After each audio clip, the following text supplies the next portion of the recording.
ओम साईं राम दोस्तों, कैसे हैं आप लोग। उम्मीद करती हूँ आप सभी स्वस्थ एवं प्रसन्न होंगे। मैं भी साईं बाबा की कृपा से पूर्ण रूप से स्वस्थ एवं प्रसन्न हूँ।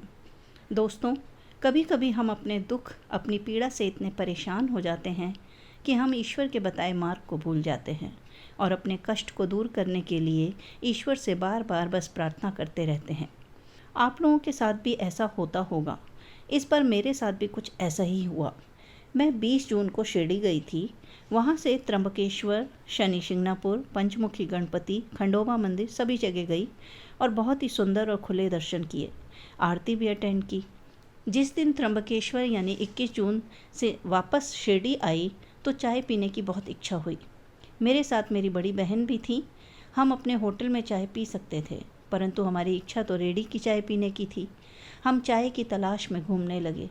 कमाल की बात तो यह है कि जहाँ शिरडी में जगह जगह चाय की रेहड़ी लगी होती हैं, उस दिन हमें कहीं भी चाय की रेहड़ी नहीं मिली। हम हार कर अपने होटल लौटने लगे। तभी समाधि मंदिर के सामने, जहाँ प्रसाद की एक संस्थान की दुकान है, वहीं गली में एक चाय वाला दिखा। हम उसके पास गए। वह एक बुज़ुर्ग व्यक्ति था, एकदम सफ़ेद बाल, बस थोड़ा मैला सा दिखने वाला। उसके पास चाय पीने के लिए कोई नहीं था। हमने 2 चाय बनाने के लिए बोला। उसने जल्दी से 2 चाय बनाकर हमें दे दी। चाय बहुत ही स्वादिष्ट थी।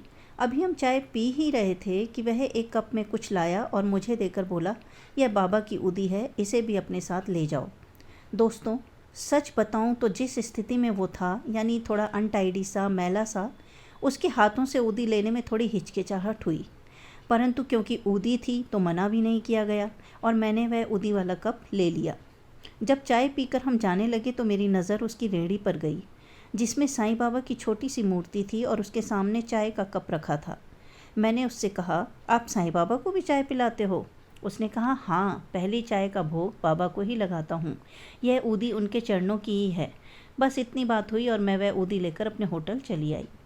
ऊदी के प्रति आस्था के भाव ने मुझे वह ऊदी घर लाने के लिए मजबूर कर दिया। मैंने उस कप को अच्छी तरह से मोड़कर एक पन्नी में बांधकर बैग में रख लिया। 2 दिन बाद जब मैं घर पहुंची तो मैंने उस उदी के कप को उसी तरह मंदिर में रख दिया और भूल गई। करीब 10 दिन बाद मेरे घुटनों में बहुत ज़ोरों की पीड़ा हुई। इतनी पीड़ा थी कि मैं चल भी नहीं पा रही थी। पेन किलर मैं लेना नहीं चाहती थी क्योंकि उसके साइड इफ़ेक्ट्स बहुत होते हैं। बस मैं दर्द से कराह रही थी और बाबा को याद कर रही थी। अपनी पीड़ा के साथ मैंने अपने वीडियो की रिकॉर्डिंग की और वीडियो अपलोड कर दिया। वीडियो अपलोड करने के दूसरे दिन मुझे उस उदी की याद आई। दरअसल साईं की महिमा वाला वीडियो जो अगले दिन मैं स्वयं सुनने लगी, उसे देखने लगी, तो मुझे उसमें बाबा की उदी का ध्यान आया, क्योंकि उस साईं की महिमा वाले वीडियो में सभी भक्तों के अनुभव ऐसे थे जिसमें बाबा ने अपनी उदी से, अपने चमत्कार से उनकी पीड़ा हर ली थी। बस वह सुनते ही मुझे उस उदी की याद आई और मैं हाथ मुँह धोकर मंदिर में गई। बाबा के सामने हाथ जोड़े और वह ऊदी का कप लेकर कमरे में आ गई। मैंने बाबा से क्षमा मांगी और उनका स्मरण कर उस ऊदी को अपने पीड़ित घुटनों पर लगाया। दोस्तों, मुझे तुरंत राहत मिली।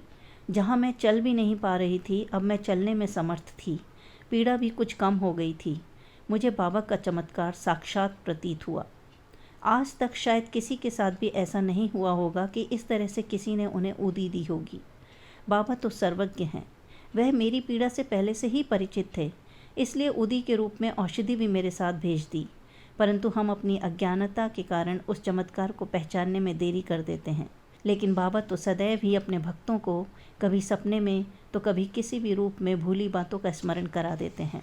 मुझे भी बाबा ने मेरे वीडियो के माध्यम से ही उस उदी का स्मरण दिलाया। धन्य है बाबा और सौभाग्यशाली हूँ मैं कि मुझे बाबा का आशीर्वाद उदी के रूप में प्राप्त हुआ। ओम सच्चिदानंद सद्गुरु साईनाथ महाराज की जय।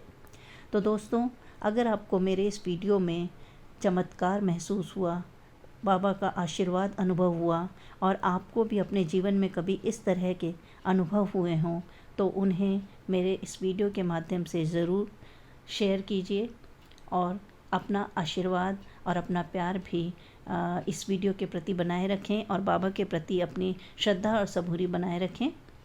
तो मेरा अगला वीडियो आने तक स्वस्थ रहें, प्रसन्न रहें, खुश रहें, स्वयं भी प्रसन्न रहें और दूसरों को भी प्रसन्न रखें और अपने मन को तो ज़रूर स्वस्थ रखें, प्रसन्न रखें, क्योंकि मन के हारे हार है, मन के जीते जीत। ओम साईं राम।